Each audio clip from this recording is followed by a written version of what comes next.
Nothing is more important than the safety of our students and staff in our schools. And when an incident occurs, having a prepared response is the foundation of a safe school environment.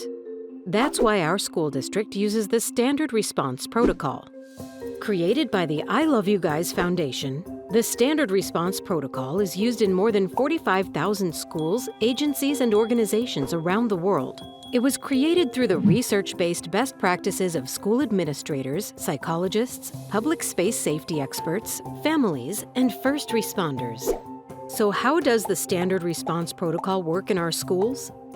The Standard Response Protocol provides common language that proactively identifies 5 possible actions that could be required during an incident or an emergency, and every action carries specific instructions.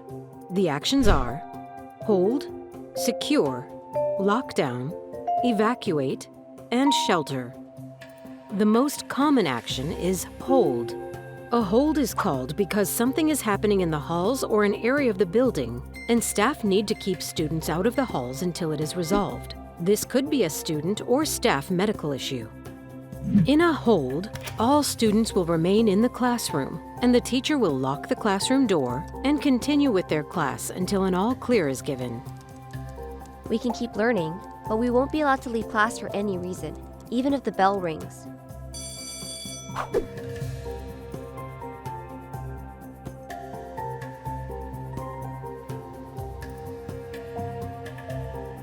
If a secure is called, it means there is a threat or hazard believed to be happening in the neighborhood or outside the building, and everyone needs to get safely inside. This could be a dangerous animal or criminal activity nearby. A secure means that the exterior doors are locked and no one else is allowed in or out of the building. Any classes outside are brought in, and activities inside the building continue as normal. Even class changes will happen as usual. Staff will continue with their class until an all clear is given.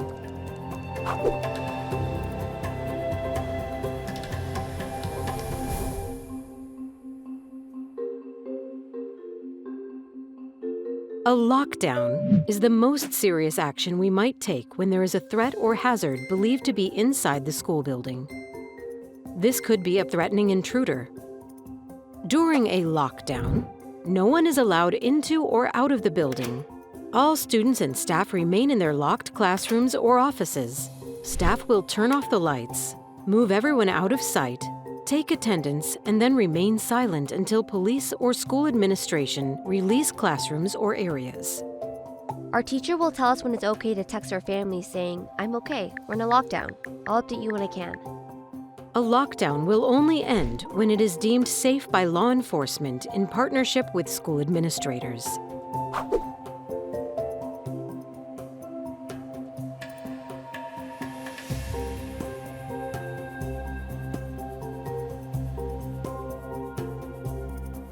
Students and staff might be asked to evacuate because of a power outage, a fire, or a gas leak. Teachers will lead their students safely out of the building to a designated location, take attendance, and wait for further information. Our teacher will tell us if we will return to school or if we'll be picked up by our parents from another location.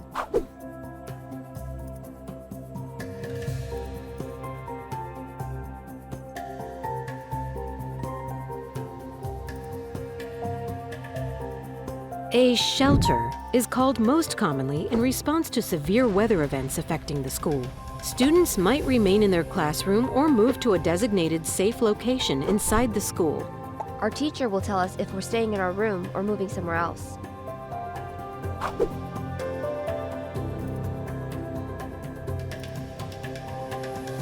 These 5 actions of the Standard Response Protocol help us know what to do when there is a crisis in our schools.